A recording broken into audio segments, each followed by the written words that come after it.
அண்ணே நீங்க என்ன சொன்னீங்க? ஹை கான்ஃபிகரேஷன் லேப்டாப் குறைஞ்ச ரேட் கிடைக்காது சொன்னீங்களா இல்லையா?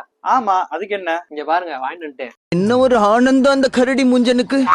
i7 10th Gen 512GB NVMe 16GB RAM with touch display Type C சார்ஜரோட தராங்க. ஸ்லிம் வெயிட் வாங்கிட்டு 18,000 ரூபாய்க்கு. வருஷத்துக்கு ஒரு கிரிக்கெட்ட சிக்கிறானா சாமி. அந்த பஞ்சத்தை அப்புறம் பாப்போம். முதல்ல லேப்டாப் எங்க வாங்குனீங்க? பெங்களூர்ல. அப்படியா? தவிச்சவைக்கு தண்ணியே தர மாட்டாங்க. அவங்க 18,000 லேப்டாப் கொடுத்தாங்களா? அந்த லேப்டாப்பை கொடுங்க பாப்போம். நல்லாதான் இருக்கு.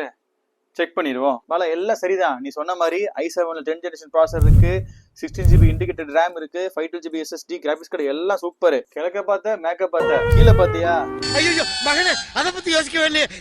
பஞ்சாயத்து என்னன்னு தெரிஞ்சுக்க. ஹை கான்ஃபிகரேஷன் லேப்டாப்பை ஏன் உனக்கு விலை கம்மியா கொடுக்குறான்னு கிளியரா பாரு. டச் ஸ்கிரீன் லேப்டாப் இருக்கா? இது வந்து full HD panel with touch screen indicated. இங்க பாட்டம் ரைட் கார்னர்ல ஒரு டச் ஸ்கிரீன் சென்சிங் ஆயிட்டே இருக்கு. இது கேட்டதுக்கு என்னன்னு சொன்னா, இது க்ளீன் பண்ணா போயிடும், ஒன்றும் பிரச்சனை இல்லைன்னு. இப்ப விஷயம் என்ன?